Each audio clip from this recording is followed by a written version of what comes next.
सूत महाराज शौनकादी महामुनींना पुरुरव्याची कथा सांगू लागले की हा पुरुरवा कोण आहे.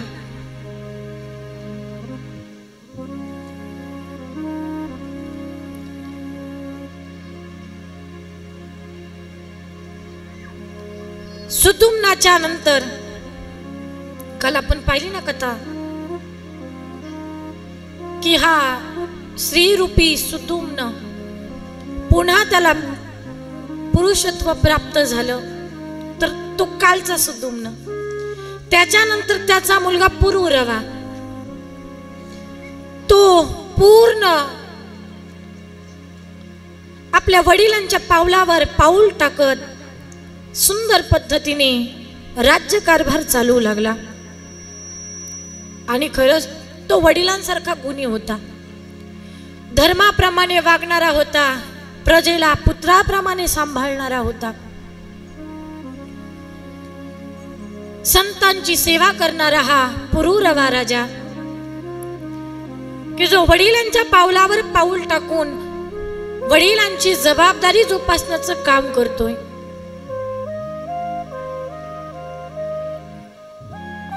तो चांगला वागल्या कारणाने या पुरुरव्याची ख्याती सर्वत्र त्याची कीर्ती पसरली. सगळीकडे त्याचं नाव लोक घेऊ लागली का त्याच्यासारखा राजा नाही.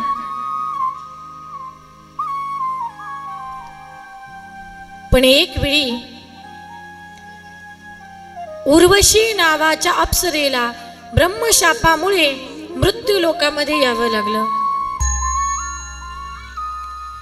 शाप घेऊन ती मृत्यू लोकामध्ये आली, पण तिनं पुरुरव्याची ख्याती ऐकलेली होती की हा राजा किती चांगला आहे, धर्माप्रमाणे वागणार आहे, सगळी त्याची कीर्ती तिनं ऐकली. आणि एक दिवस पुरुरवा आणि ती उर्वशी नावाची अप्सरा दोघांची समोरासमोर भेट झाली. पुरुरवा राजा तिच्यावरती भुलला. तो म्हणू लागला, हे प्रिय, मी तुला ओळखत नाही, तू अप्सरा आहे का नागकन्या आहे का गंधर्व आहे, कोण आहे मला माहिती नाही, पण तू माझी पत्नी हो एवढंच मला माहिती आहे. तुझ्यासारखी स्त्री मी जगामध्ये पाहिली नाही, माझ्यासोबत लग्न कर, माझी पत्नी हो. ती उर्वशी सांगते, राजा अरे तुझी पण मी भरपूर ख्याती ऐकलेली, मी तुझ्यासोबत लग्न करते, पण माझ्या 2 अटी आहेत, त्या स्वीकार असतील तरच मी तुझ्यासोबत लग्न करणार. त्यांना विचारलं, काय अटी आहेत मला सांग. ती म्हणते की माझ्याजवळ 2 मेंढे आहेत, मी जोपर्यंत जिवंत आहे तू त्या 2 मेंढ्यांचं रक्षण करायचं. दुसरी अट, माझ्याशिवाय तू दुसरं कुणावर प्रेम करायचं नाही, तू माझ्या जवळच थांबायचं, दुसरं कुणाजवळ जायचं नाही. ज्या दिवशी नग्न अवस्थेमध्ये कुणाला दिसतील त्या दिवशी मी तुला सोडून निघून जाईल. ठीक आहे, अट त्यानं मान्य केली. पुढे जाऊन दोघांचा विवाह सोहळा झाला. जो राजा धर्माप्रमाणे वागणारा होता, वडिलांच्या पावलावर पाऊल टाकणारा, असा हा महान पराक्रमी राजा पुरुरवा, लग्न झालं, सुंदर पद्धतीने जो राज्यकारभार चाललेला होता, राज्यकारभाराकडे त्याचं दुर्लक्ष झालं. रात्रंदिवस त्याच्या तोंडामध्ये फक्त उर्वशीच ना, उर्वशी उर्वशी, तुला काय घेऊन तुला काय देऊ, एवढंच त्याच्या तोंडात. एवढा भुलला तो तिच्या चेहऱ्याला, एवढा भुलला की राज्याकडे त्याचं लक्ष नाही. बराच काळ गेला. इकडे स्वर्गामध्ये इंद्र उर्वशीच्या विरहामुळे बेचैन झाला. त्यानं 2 गंधर्वांना बोलावलं, सांगितलं, जा माझ्या उर्वशीला माझ्याजवळ घेऊन या, तिच्याशिवाय मला जगणं होत नाही, तिला घेऊन या. आणि नाही आली, तिच्या जवळ 2 मेंढे आहेत, ते मेंढे घेऊन या. मेंढ्याच्या पाठोपाठ ती आपोआप येईल. आणि मग एके दिवशी मध्यरात्रीला काळोख अंधारामध्ये 2 गंधर्व त्या राजाच्या राजवाड्यामध्ये आले. राजा उर्वशी मध्येच भुलून गेला. गंधर्व आले, त्या मेंढ्यांचा शोध घेतला, उचलले मेंढे. स्वर्गाच्या दिशेने वाटचाल करणार तर मेंढ्यांचा आवाज येऊ लागला. मेंढे ओरडू लागले आणि ओरडणारा आवाज उर्वशीच्या कानापर्यंत गेला. ती पटकन महलातून पळत आली. ती म्हणते, राजा, अरे बोलली होती मी तुला, जोपर्यंत मी जिवंत आहे माझ्या मेंढ्यांचं रक्षण करायचं. अरे अट मोडली रे तू माझी. जा आणि माझ्या मेंढ्यांना घेऊन ये. राजाला कसलंच देहभान राहिलं नाही. राजा आहे तशा अवस्थेमध्ये उठला. त्या मेंढ्यांना घेण्यासाठी परिणाम असा झाला, राजानं त्याच्या शक्तीचा प्रहार केला. गंधर्वांच्या हातून मेंढे खाली पडले. राजानं ते मेंढे घेतले, घराच्या दिशेने निघाला. काळोख अंधारामध्ये वीज चमकली. राजा ज्या अवस्थेमध्ये होता तो राजा दिसला. अट मोडली. उर्वशीला मेंढे दिले. उर्वशी म्हणते, राजा, दोन्ही पण अटी मोडून गेल्या. आता मी तुझ्या जवळ थांबणार नाही. तिनं त्या पुरुरव्याचा त्याग केला, निघून गेली ती. पण आता पुरुरव्याला तिच्याशिवाय जगणं होत नाही. सारखं मुखामध्ये उर्वशी उर्वशी उर्वशी. जेवणाकडे लक्ष नाही, प्रजेकडे लक्ष नाही, राजाचं त्याच्या तब्येतीकडे सुद्धा लक्ष नाही. शक्तिशाली पराक्रमी पुरुरवा राजा मोडून गेला. मन अस्वस्थ झालं, प्रजेकडे लक्ष नाही. उर्वशी उर्वशी करत तिचा शोध घेत घेत राजा कुरुक्षेत्रावरती आला. कुरुक्षेत्री चालत आला. पायामध्ये चप्पल नाही, भूक लागली, तहान लागली. फक्त मुखात एकच नाम, उर्वशी उर्वशी. पण राजा कुरुक्षेत्री आल्याच्या नंतर राजाला उर्वशी दिसली. पळत पळत गेला, कडकडून मिठी मारली. तिनं त्याला बाजूला ढकलून दिलंय. कोण आहेस तू? उर्वशी, अगं मी पुरुरवा, ओळखलं नाही का तू मला? राजा, स्त्रीचं मन हे बदलतं असतं, कधी कुणावर तर कधी कुणावर. तू माझ्या 2 अटी मोडल्या.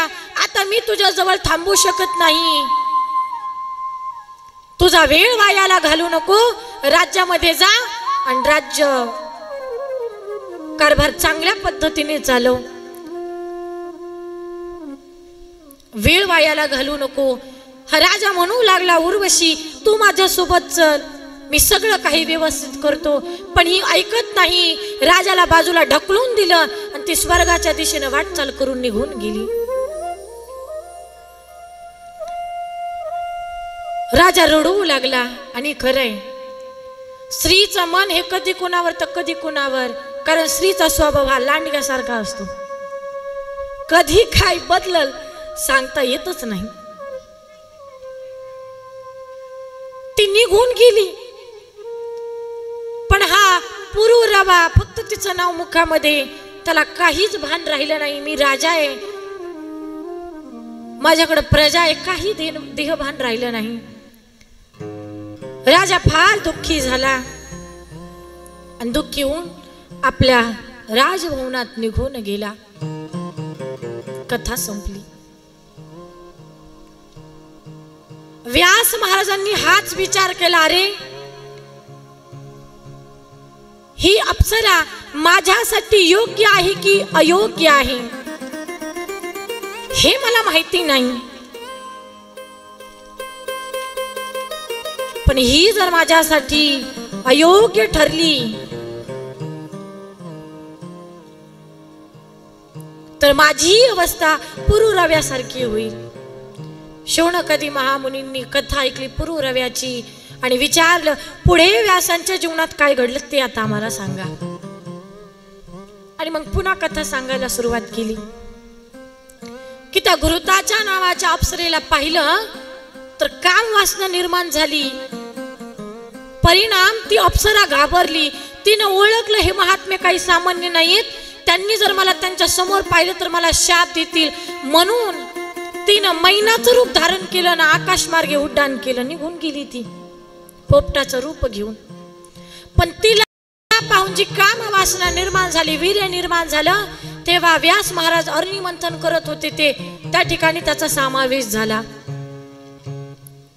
परिणाम त्या अरणी मंथनातून व्यासांसारखा तेजस्वी दिव्य पुत्र त्या ठिकाणी जन्माला आला. आणि परिणाम त्या पुत्राला आकाशातून दंड, दिव्य कमंडलू, कृष्णाजी, लंगोटी असे अनेक वस्तू त्या मुलाला प्राप्त झाल्या. आणि पुढे नामकरण करून त्या मुलाचं नाव ठेवण्यात आलं शुकदेव नाव ठेवण्यात आलं. त्याच्यावरती नामकरण सोहळा करण्यात आला. शुकदेव नाव ठेवण्यात आलं. व्यास महाराजांना खूप आनंद झाला आणि त्यांनी भगवतीचे धन्यवाद व्यक्त केले. जगदंबा माता की जय.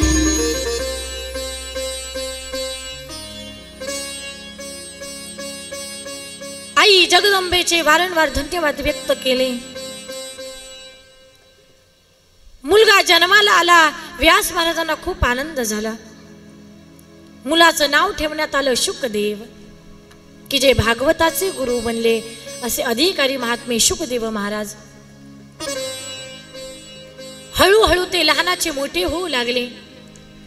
जसे मोठे झाले, एक दिवस व्यास महाराज आपल्या पुत्राला सांगतायत, बाळा आता तू मोठा झाला, लग्नाच्या वयामध्ये आलेला आहे, माझी इच्छा आहे तू विवाह कर.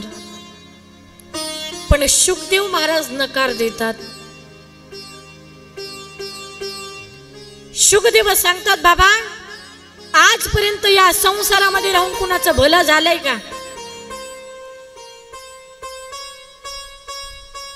कारण हा संसार असा आहे, सुरुवातीला मधासारखा गोडवा लागला, पण पुढे जाऊन या संसाराची, या मधाची जागा पुढे जाऊन विषारी अंगाने घ्यावी अशी या संसाराची दुर्दशा झाली.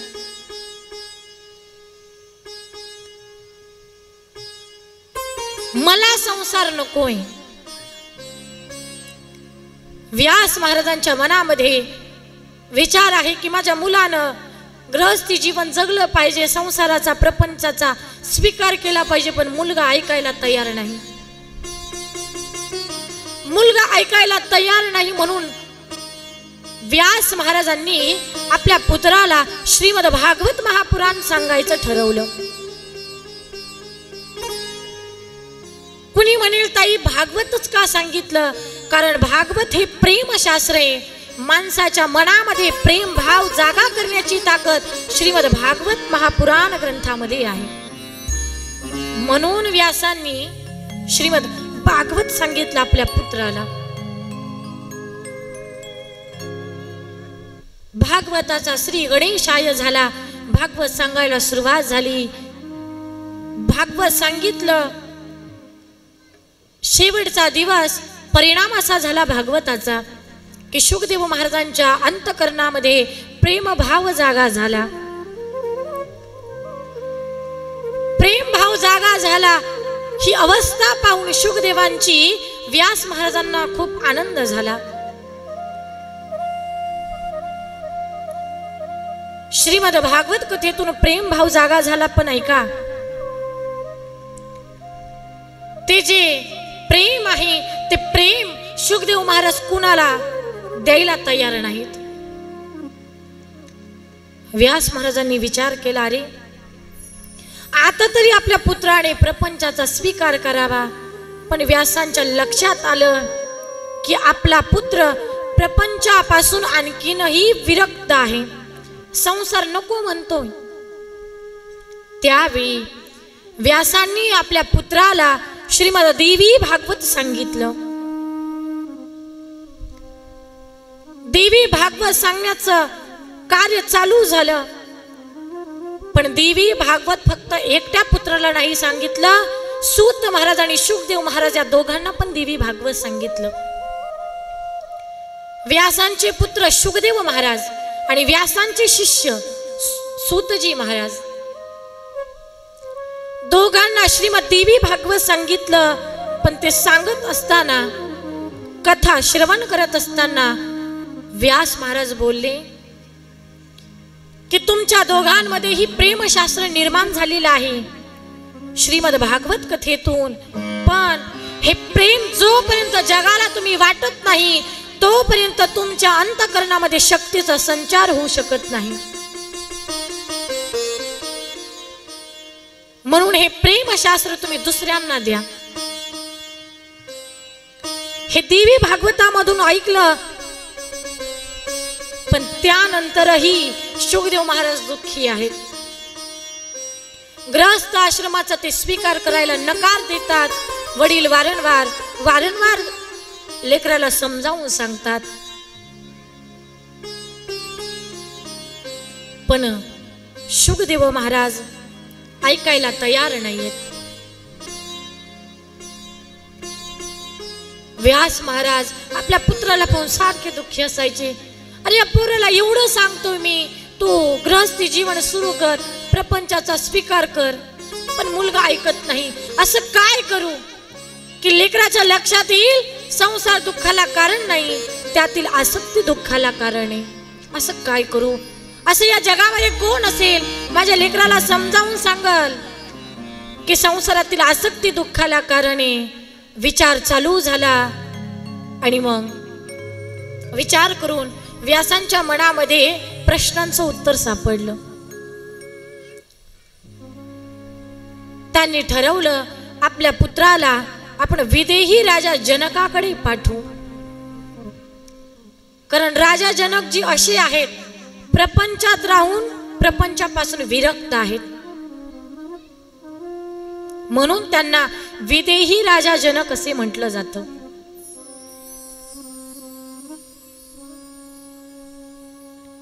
व्यासजी आले, शुकदेवांना समजावून सांगितलं, पुत्रा मी तुला सारखं म्हणतोय गृहस्थी जीवन सुरू कर, प्रपंचाचा स्वीकार कर. हे जरी तुला माझं ऐकायचं नसेल तर माझी एकच गोष्ट आहे, माझी इच्छा आहे तो विदेही राजा जनकाकडे जा, त्यांच्यासोबत थोडी संसाराची या जगाची थोडीशी चर्चा कर. आणि चर्चा करून जर तुझ्या लक्षात आलं संसार दुःखाला कारण नाही, आसक्ती दुःखाला कारण आहे, तर तू राजा जनकांचा गुरु म्हणून स्वीकार कर. शुकदेव विचार करायला लागले, अरे मी संन्यासी विरक्ती महात्मा आणि माझे बाबा ज्यांना संसार केला अशा विदेही राजा जनकाकडे मला पाठवतात. पण शुकदेवांनी विचार केला, ठीक आहे माझे बाबा सांगतात म्हणून मी जातो. आपल्या वडिलांनी सांगितलं म्हणून शुकदेव महाराज वडिलांची इच्छा पूर्ण करण्यासाठी जनकजींच्या दर्शनासाठी त्यांच्यासोबत चर्चा करण्यासाठी निघाले. आणि मग जेव्हा निघाले, चालत चालत चालत अनेक पर्वत अनेक नद्या पार करत करत 3000 किलोमीटर पेक्षाही जास्त अंतर कापत मिथिला या नगरीमध्ये पोहोचले. पण आता जसा नगरीमध्ये प्रवेश करणार द्वारपालांनी अडवलं, रुक जाओ, कौन हो आप, कहां से आए हो और आपका नाम क्या है? थांबा, तुम्ही कोण आहात, कुठून आला, तुमचं नाव काय, तुमचं गाव काय, सगळं काही विचारलं. शुकदेवांनी सांगितलं, मी असं असं या ठिकाणावरून आलेलो आहे आणि माझं नाव शुकदेव आहे. जनक महाराजांची मला भेट घ्यायची, वडिलांनी पाठवलंय. ठीक आहे, आतमध्ये जाऊ दिलं, पण राजभवनामध्ये प्रवेश करणार तिथं पण 2 द्वारपालांनी अडवलं. थांबा, तुम्ही कोण आहात? तुम्ही कुठून आलात? तुमचं नाव काय? तुमचं गाव काय? आणि कुणाला भेटायचे तुम्हाला? शुकदेवांनी सांगितलं, मला राजा जनकजींना भेटायचं आहे, तुमच्या महाराजांना भेटायचंय. जाऊन सांगा मी शुकदेव आलोय, असं जाऊन सांगा. शिपाई म्हटले, थोडंसं थांबा, आम्ही महाराजांना विचारून येतो. एक शिपाई गेला, जनकजींना म्हणू लागला, महाराज तुम्हाला भेटण्यासाठी एक अधिकारी विरक्त महात्मे आलेले आहेत की ज्यांनी लंगोटी धारण केलेली आहे, एका हातामध्ये कमंडलू आहे, एका हातामध्ये दांडी आहे. खूप अधिकारी महात्मे वाटतात आम्हाला, पण त्यांना भेटायचंय. राजानं सांगितलं शिपायांना, त्यांना एकच म्हणा, तुमच्या जवळ जेवढ्या काही वस्तू आहेत त्या सगळ्या बाजूला ठेवा, मग आतमध्ये या. शिपायानं सांगितलं महाराजांनी की तुमच्या जवळच्या सगळ्या वस्तू बाजूला ठेवा, सगळ्या वस्तूंचा त्याग करा. हातातली दंडी खाली ठेवली आणि सांगितलं, जा तुमच्या महाराजांना सांगा की मी शुकदेव आलोय. पुन्हा शिपाई आले, महाराज त्यांनी सांगितलं मी शुकदेव आलोय. राजानं ते सांगितलं, त्या महात्म्यांना एकच सांगा की तुमच्या जवळच्या सगळ्या वस्तूंचा त्याग करा आणि मग आतमध्ये या. परत शिपाई आले, सांगितलं महाराजांनी की तुमच्या जवळच्या सगळ्या वस्तूंचा त्याग करा, मग आतमध्ये जा. दुसऱ्या हातातला कमंडलू तो खाली ठेवला, आता जा, आता सांगा जाऊन मी शुक आलो. शिपाई परत राजदरबारामध्ये, महाराज पुन्हा त्यांनी सांगितलं मी शुकदेव आलोय. राजानं तेच सांगितलं, त्यांना एकच सांगा तुमच्या जवळच्या सगळ्या वस्तूंचा त्याग करा आणि मग आतमध्ये या. शिपाई आले, महाराजांनी सांगितलंय की तुमच्या जवळच्या सगळ्या वस्तूंचा त्याग करा आणि मग आतमध्ये या. शुकदेवांच्या लक्षातच येईना नेमकं मी बाहेर काय ठेवू. बरं, आता हातातली दंडी बाजूला ठेवली, कमंडलू हातातला बाजूला ठेवला, आता लंगोटी काढून बाजूला ठेवणार, पण कुणीतरी म्हटलं बाबा थांबा. महाराजांनी सांगितलंय तुमच्या जवळच्या वस्तूंचा त्याग करा, आतमध्ये प्रवेश करा. बाबा वाईट वाटून घेऊ नका, पण तुमचा जो मी आहे, मी शुकदेव आलोय, मी बाहेर ठेवा आणि मग आतमध्ये प्रवेश करा. हे बोलणं ऐकलं एका शिपायाचं, शुकदेव महाराजांच्या हातावरती शहारीच उभी झाली. मन घाबरून गेलं, बाप रे,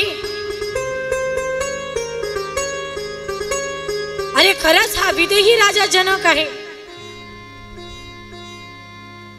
आणि मग शुकदेवांनी मी बाहेर ठेवला ना आतमध्ये प्रवेश केला.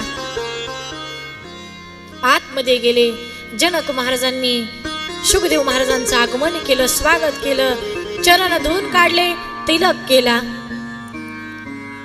सगळं काही जेवण काही सगळं व्यवस्थित झालं. आणि मग दोघांच्या गप्पा गोष्टी रंगल्या.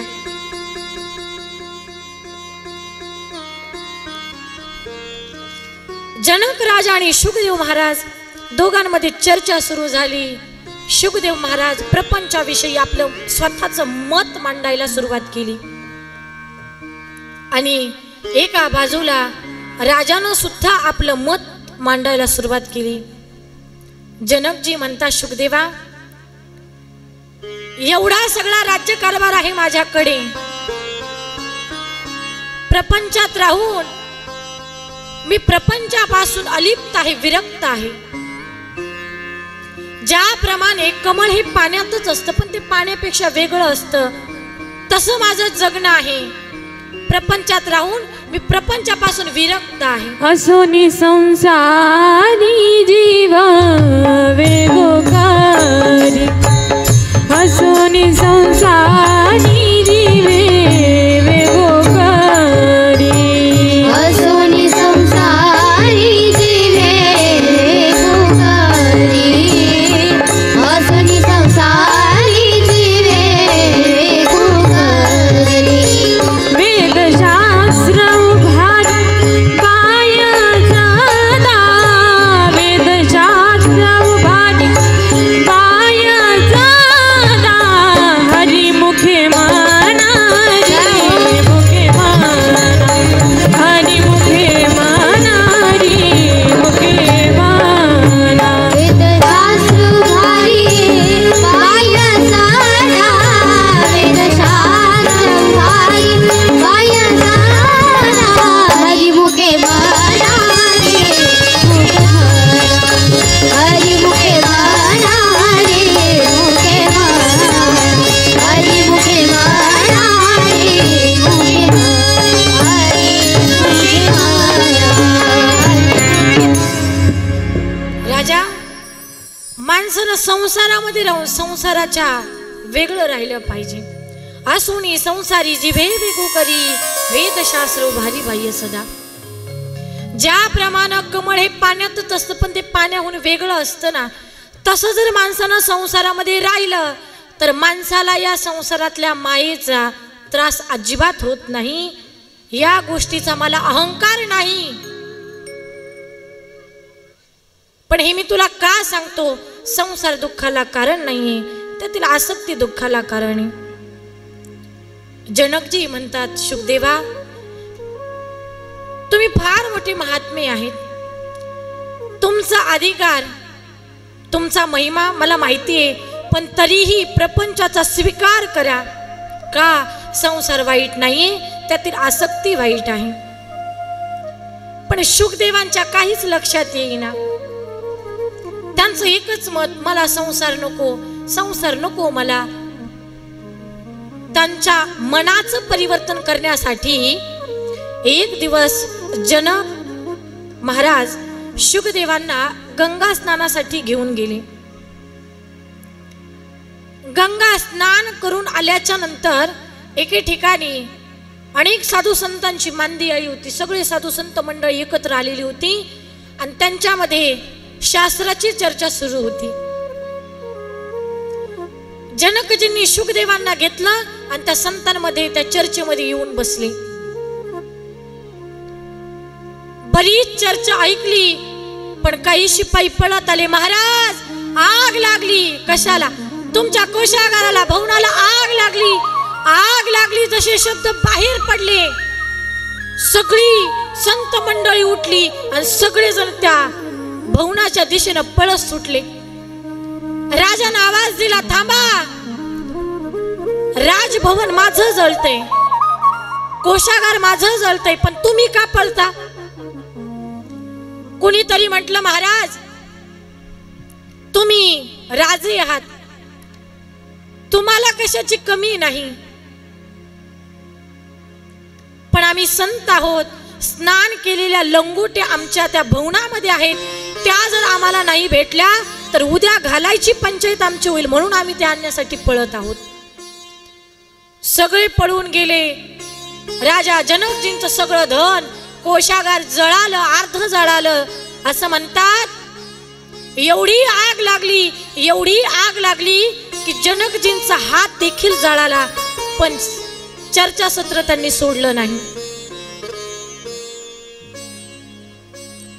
यातून जनकजींनी शुकदेवांना संदेश दिला, सांगितलं, महाराज यातून तुम्हाला काय शिकायला मिळते? कारण हे महात्मे लंगोटे आणण्यासाठी पळाले। मला हे सांगायचं आहे शुकदेवजी, आपण किती वस्तूंचा त्याग करतो हे महत्वाचं नाहीये, आपण प्रपंच केला काय आणि नाही केला काय हे महत्वाचं नाही, आपण त्या प्रपंचामध्ये किती आसक्त आहोत हे फार महत्वाचं आहे। म्हणून तर मला विदेही राजा जनक म्हणतात।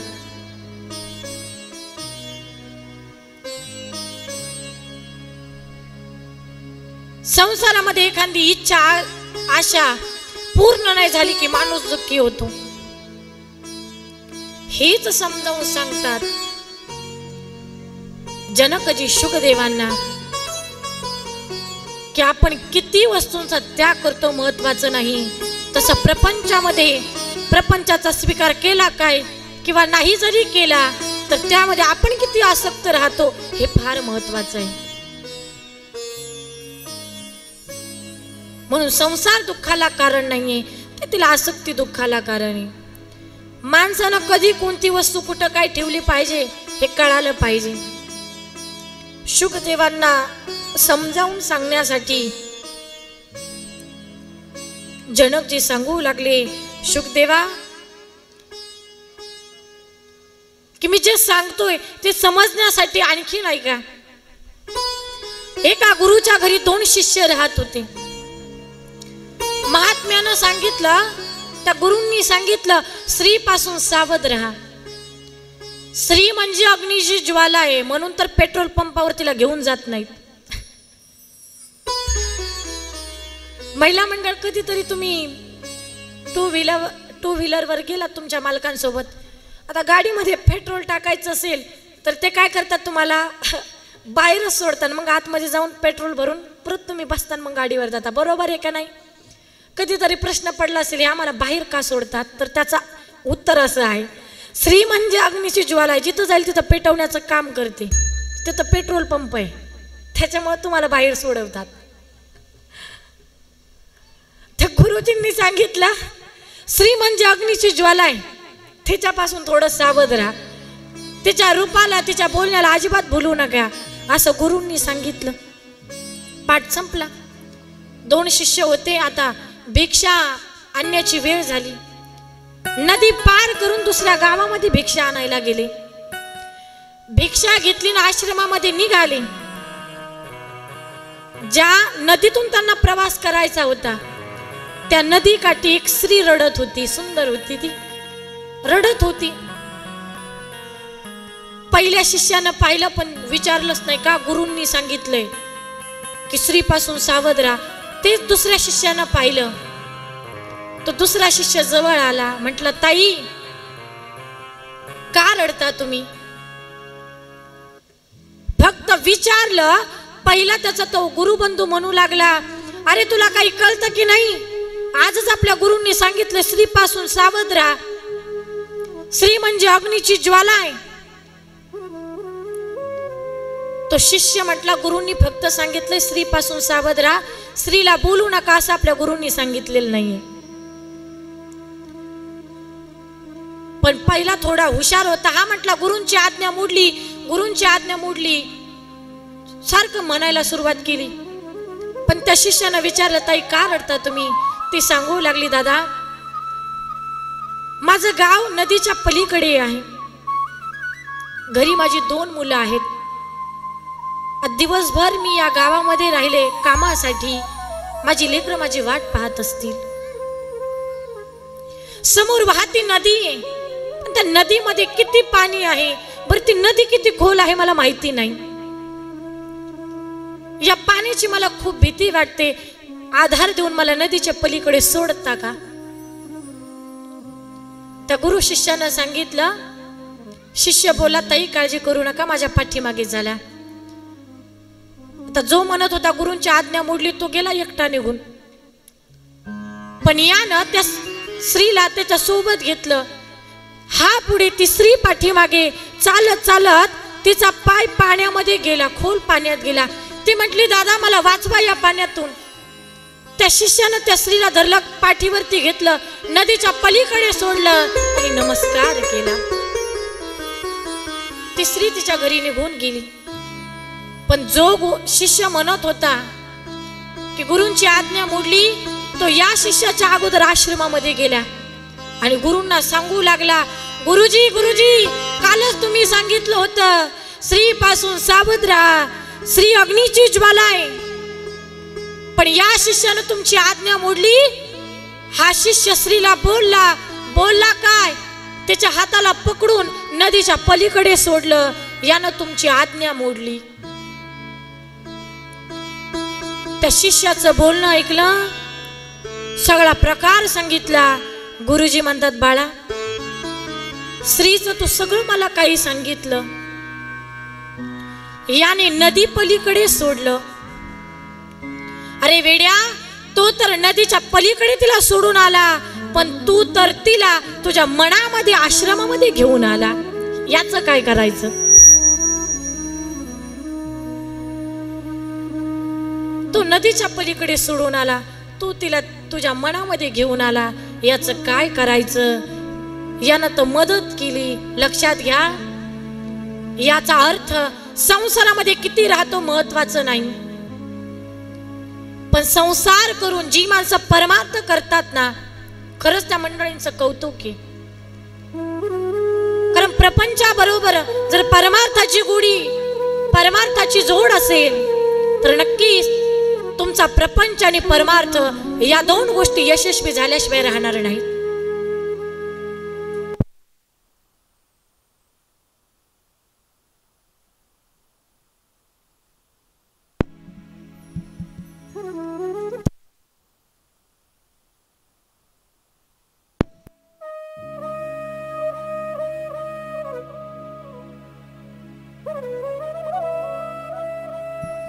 माणसाचं जीवन हे श्री शिवाय पूर्ण आहे.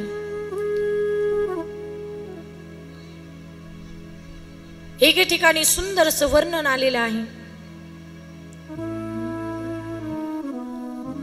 पंछी पंख बिना,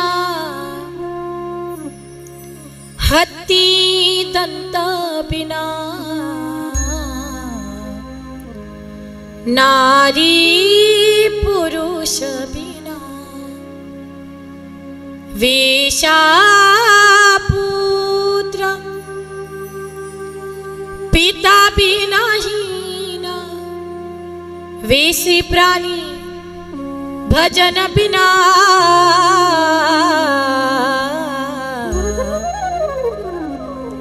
सुमिरन करले, सुमिरन करले, सुमिरन करले, मेरे मना तेरी बीती उमर हरी नाम बिना.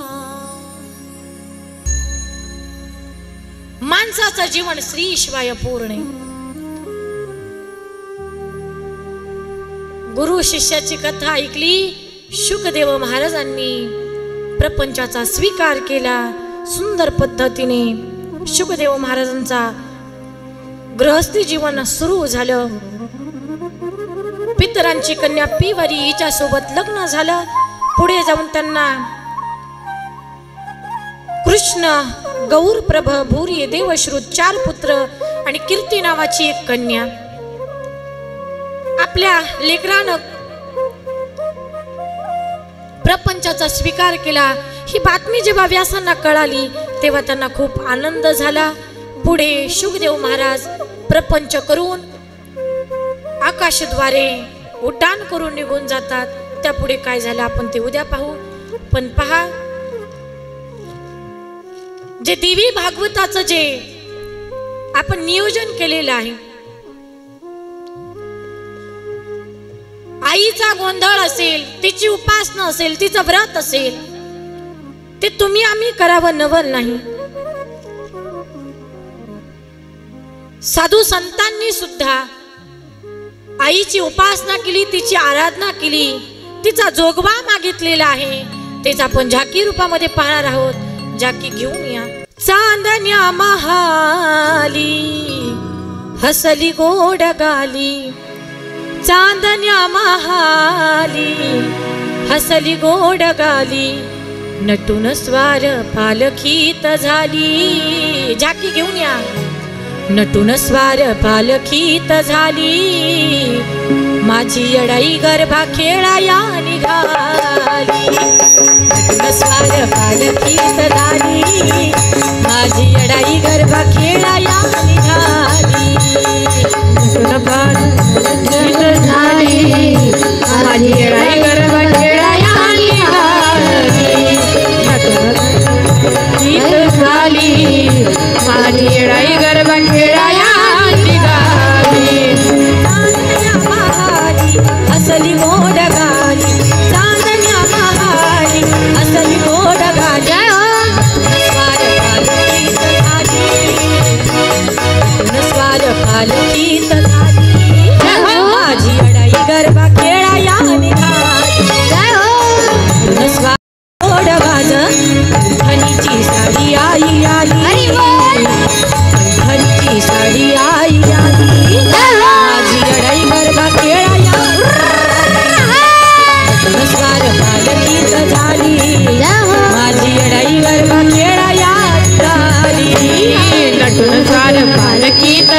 माझी येणाई गरबा खेळाया निघाली पालखीत झाली माझी येणाई गरबा खेळाया निघाली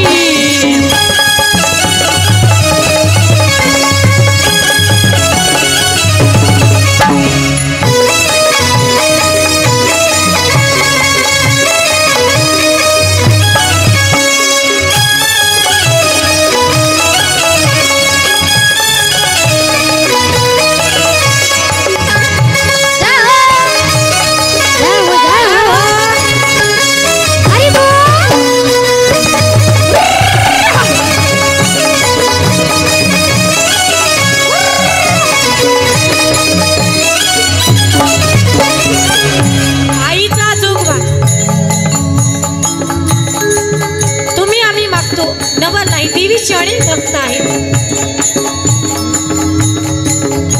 अनादि निर्गुण प्रगटली भवानी मोह महिषासूर मर्दाना लागोनी त्रिविध तापाची करावया झाड त्रिविध तापाची करावया झाडली भक्ता लागी तू पावसे निर्वाणी आईचा जोगवा जोगवा मागेन आईचा जोगवा जोगवा मागेन आईचा जोगवा जोगवा मागेन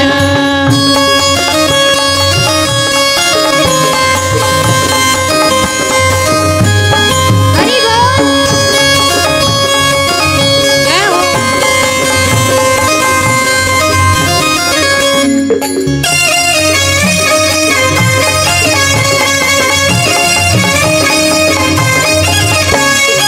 जय हो जगदंबा माता की जय हो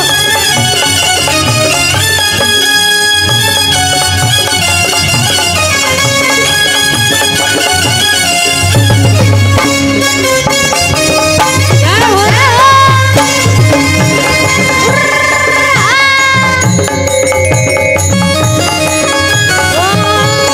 स्वर्ग मृत्यू पाताळ याचा मंडप गातीला हो स्वर्ग मृत्यू पाताळ्याचा मंडप घातला हो चारी वेदांचा फुलभरा गाठीला हो चारी वेदांचा फुलवरा बांधला हो शास्त्र पुराणे गोंधळ मांडला हो शास्त्र पुराण अनुवादित गोंधळ मांडला हो बोला उदो बोला उदो बोला उदो बोला उदो बोला बाबाई माऊलीचा उदो बोला उदो बोला उदो बोला बाबाई माऊलीचा हो उदो बोला उदो बोला उदो बोला बाबाई माऊलीचा हो उदो बोला उदो बोला उदो बोला कृष्णाबाई माऊलीचा हो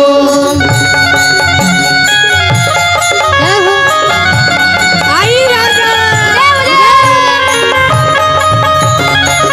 महिला मंडळ जय हो हरी बोल महिला मंडळ खाली बसा जय हो हरी बोल पहा जोगवा मागायला तुमच्याकडे येणार आहेत सगळ्यांना विनंती असेल कुणी जागा सोडू नका खाली बसा एक उठलं की सगळ्या उठतात त्यामुळे तुम्ही कुणी उठू नका विनंती असेल तुमच्याकडेच येईल जोगवा तुम्ही उठू नका आईचा गोंधळ तुम्ही आम्ही घालतो नवल नाही संतांनी सुद्धा गोंधळ